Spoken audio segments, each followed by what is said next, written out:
Thank you for joining us. Boston is a vibrant, thriving city, well known for its culture and museums and world-class educational institutions such as Harvard and MIT, Boston College and others. Boston is also in the forefront of American history, and from a tourism point of view, the city attracts over 12 million annual visitors from across the country and, of course, worldwide. Our guest today is Mr. Pat Moscaritolo, President and Chief Executive Officer of the Greater Boston Convention and Visitors Bureau, who will tell us more about this truly fabulous city following these messages. I read Life Extension magazine to keep abreast of medical discoveries that can literally save my life. Life Extension's track record, dating back to 1980, shows they're decades ahead of conventional medicine in identifying proven methods to prevent and treat the diseases of aging. Reading Life Extension magazine will empower you to take control over your health and longevity. And as a special favor to me, the Life Extension Foundation will give a free 1-year subscription to anyone today. Just call the number on this screen to obtain your free Life Extension subscription. There's no cost, no obligation, just the opportunity to discover solid options to live longer and better. Call the number on the screen today to start receiving Life Extension magazine each month. Take charge of your health. Get your free subscription to Life Extension magazine now by calling toll-free 1-800-509-9117 or visit www.lef.org.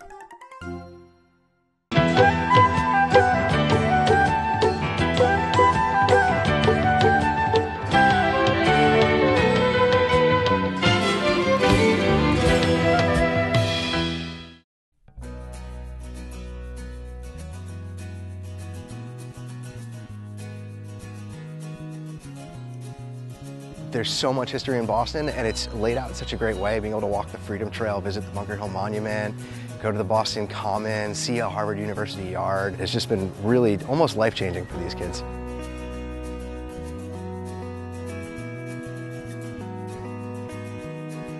This is my first cup of clam chowder in Faneuil Hall. There you go. It's awesome. Here we are at the North End, and we're about to see the Old North Church. This is Paul Revere's house, and this is where he left for his midnight ride. Boston's such an important part of America's history, and there's so much cultural history here. Orange line, green line.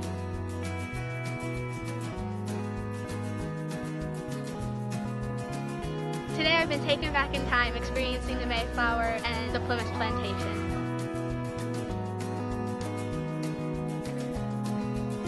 Welcome to the USS Constitution. Watching the students develop a sense of pride in America and start to actually become citizens rather than just children has been really rewarding as a teacher. With us now is Pat Moscaritolo, President and CEO of the Boston Convention and Visitors Bureau. It's a pleasure to have you with us, sir. Thank you, Richard. It's a pleasure to be here. Well, it's a beautiful city, absolutely phenomenal, and I'd like to ask you, to start off, how would you present what is spectacular and unusual about Boston? What's probably most special about Boston is it's one of America's oldest cities, most historical cities, but it has this ability to uniquely blend the very old with the very new. So I like to say that Boston has a walk back through history of how America was born. And yet today, when you walk through the city, you see the architecture from the 1800s. You see some of the historical sites from the early 1700s right to the start of the American Revolution. But you also see these wonderful new skyscrapers. You see a waterfront that is bustling with the blend of residential units, new restaurants. So more than any other city, it is historical but contemporary. And I think that's what gives Boston probably its more unique, what I would say is the most unique feel of it.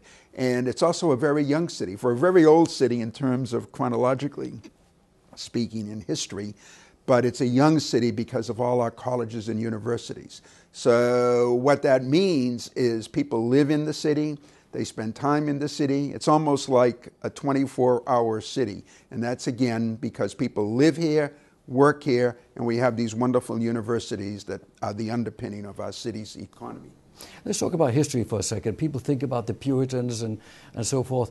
Take us back a little and give us a synopsis of the history of Boston. Well, Boston is one of America's oldest cities. It was founded in 1630, and it has a number of firsts. It's the first American city to actually have a college, which was Harvard University. It's the first city to have a high school that's an exam school, which was Boston Latin. It is the first city to have an actual transit system here in America, the first city to have a free public library. So we like to say that Boston is a city of firsts.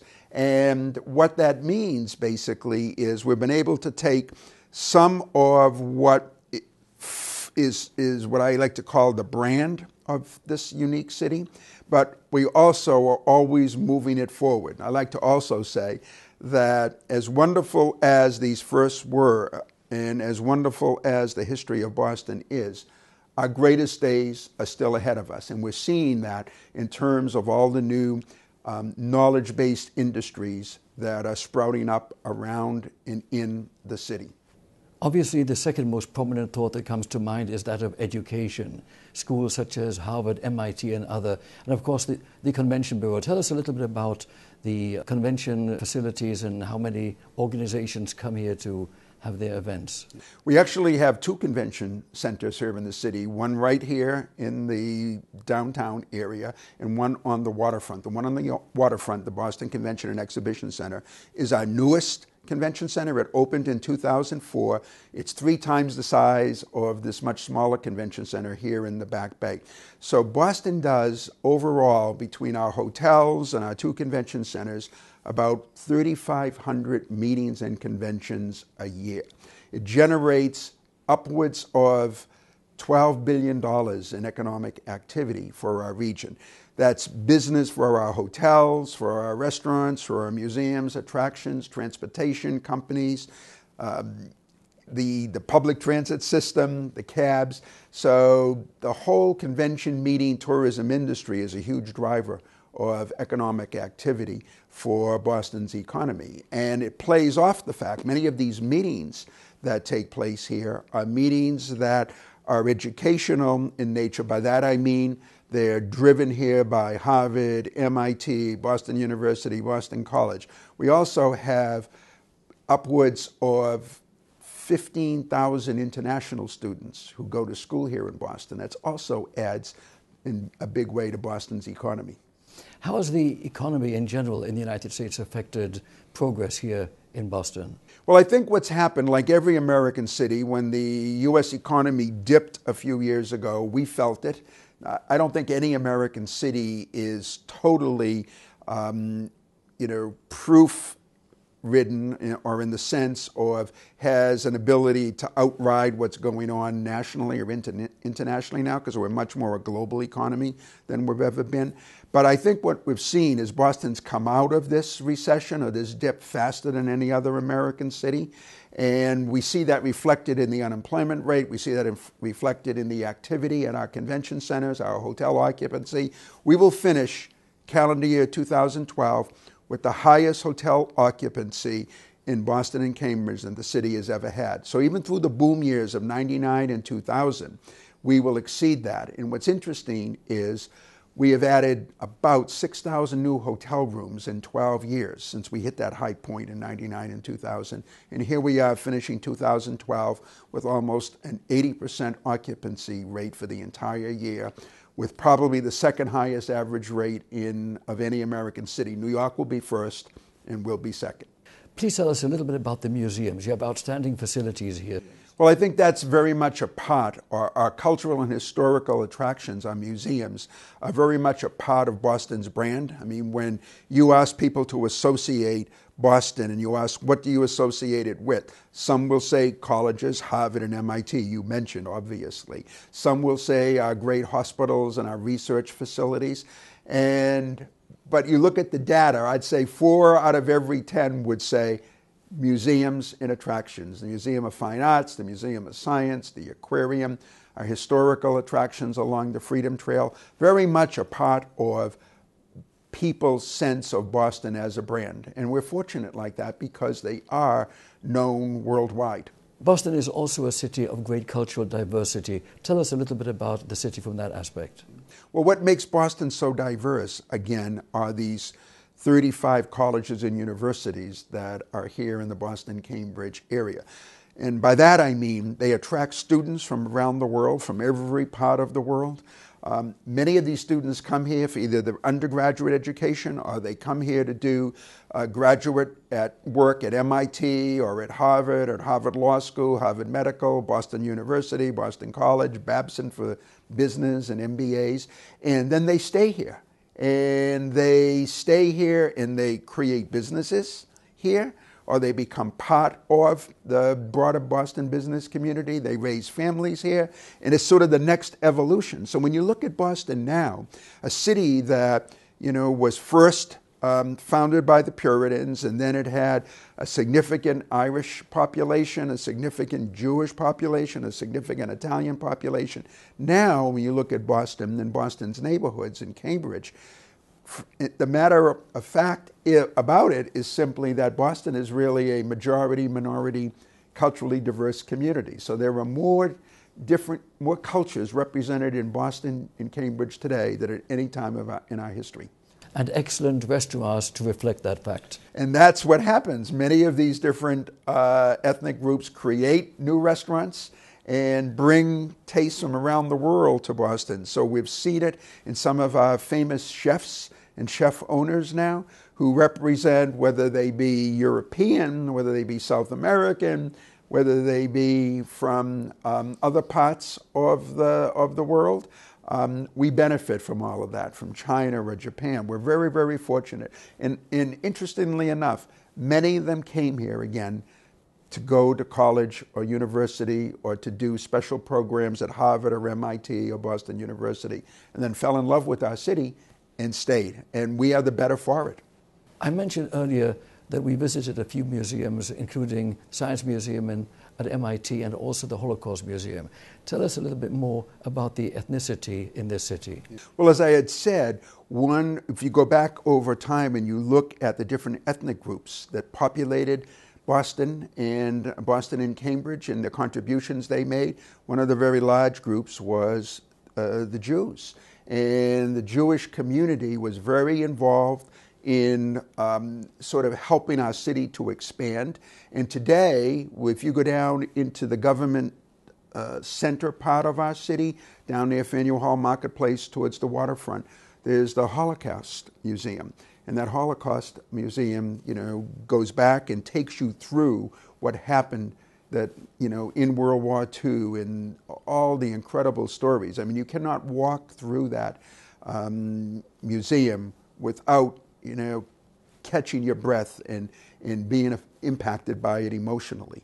So, and that again was the result of the Jewish community coming together and the Boston and Cambridge community coming together to raise the money to build that wonderful, wonderful attraction that commemorates the experience that the Holocaust brought.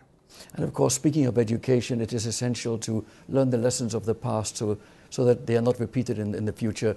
But on a more positive note, I'd like to also talk about the architecture and how I've noticed that there are beautiful modern office buildings and residences intertwined very conveniently right here in the center of the city.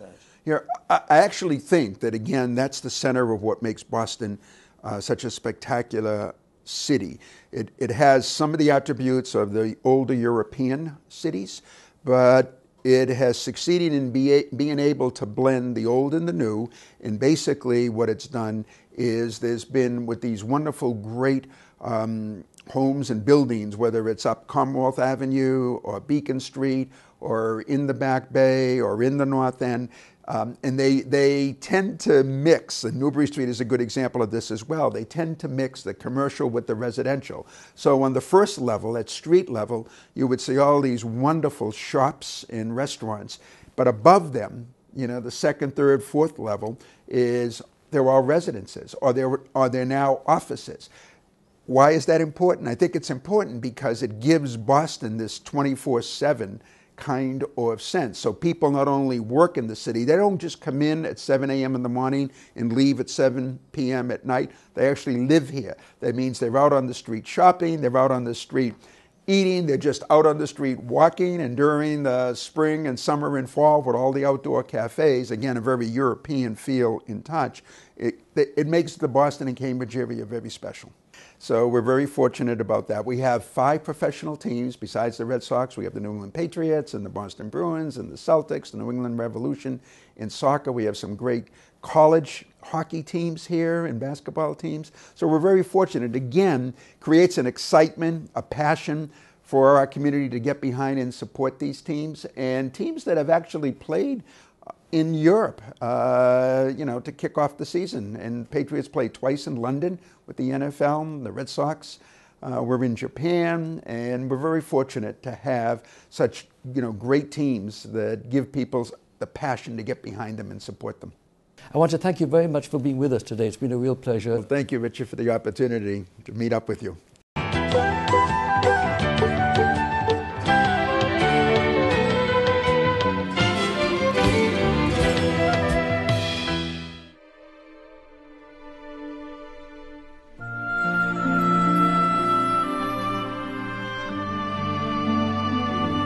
Hi, my name is May Schwartz, and I grew up in Venice Beach, California.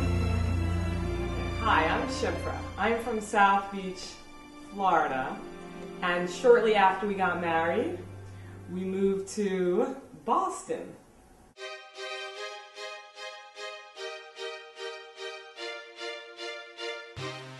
Friends of ours from Los Angeles said they enjoyed our digestible Judaism and that we should offer it up in volume here in Brookline.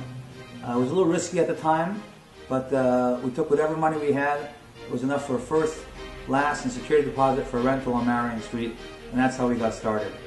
I've actually never gone to Chabad before. I grew up really Reformed. There's no judgment, there's no, you're always accepted for what you are. John, who grew up more conservative, I think all of our needs are met here and we both feel really comfortable. I feel like it's really welcoming to Jews of all backgrounds.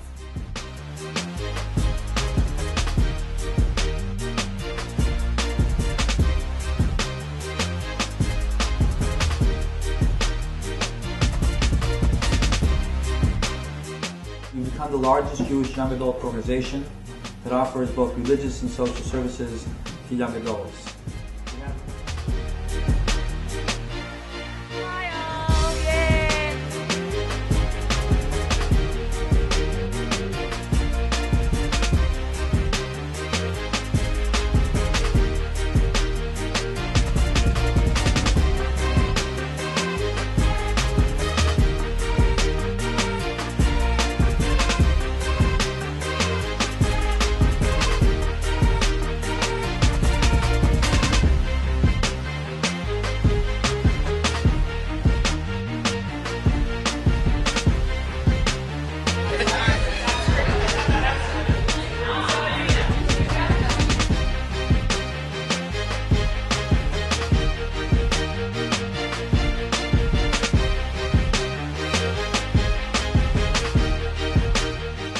I started coming to the Shabbat dinners, and ever since I'm hooked. I'm a member now. If anybody is lucky here tonight, you find yourself a nice Jewish girl, I'll marry you tomorrow pro bono.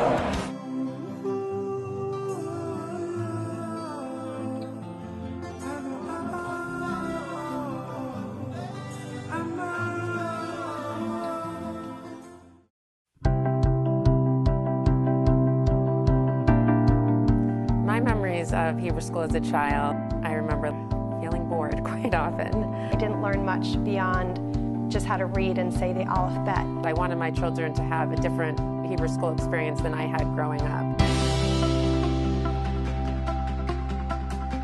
We took this as an opportunity to reconceive of the entire learning experience. Combined Jewish Philanthropies has been a tremendous partner to us in this endeavor. CJP has really given the Temple Beth Shalom community a beautiful gift. MIME is an experiential and project-based learning curriculum that is totally new on the synagogue educational scene. Temple Beth Shalom is one of Jewish Learning Connection's pilot sites.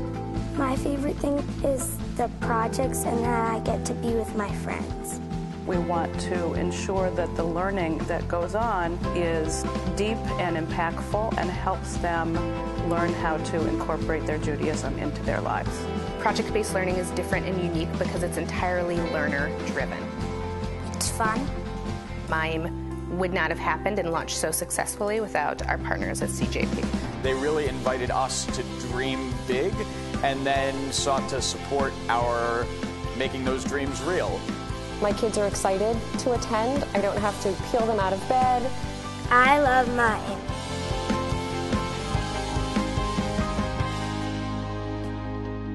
%36% of all the children and youth in Israel are living under the poverty line. We established a task force that consisted of experts in different areas of education. We got to the conclusion that missing link is actually the parents. We're talking about working with parents from the first pregnancy up until the child is 6 years old to give and provide the parents the knowledge and the information that they need in order to be better parents. This project is very innovative, creative, and it is a new model. Now I feel a better mother and I'm not alone anymore. The generosity of the CJP and the Jewish community actually enable us to support this program and create a change in Israel. Looking at their faces is so meaningful. I'm sure that we are on the right pace. The unemployment rate for individuals with disabilities is still very high, and there's a social responsibility within the community to find a way to come up with solutions for that. Transitions to work takes a whole new approach. We try and match the individuals with their abilities to the job, and we've had great success. So the name of the place that I'm working is Treats Coffee Shop. CJP has been instrumental in moving this program forward and finding other partners who can engage with us. When we look at the need for employment for people with disabilities, we need to bring together funders, we need to bring together employers, businesses, and thinkers who can all figure out the best way to do this. When we were approached by the Ruderman Foundation and CJP about this Transitions to Work program, we were very eager to participate. This is a part of the workforce that has not been fully utilized, and we have found the workers that we've hired to be reliable, focused on their work, patient. Our hopes for Gabe are really the same as what they are for our other kids. We wanted them to have a place to live, interests, people to pursue them with, and work that he's happy to go to. His participation in transitions has really been the fulfillment of that dream. Have a nice day. This brings us to the end of our special show for today. I'm Maya Peritz. Thank you for being with us.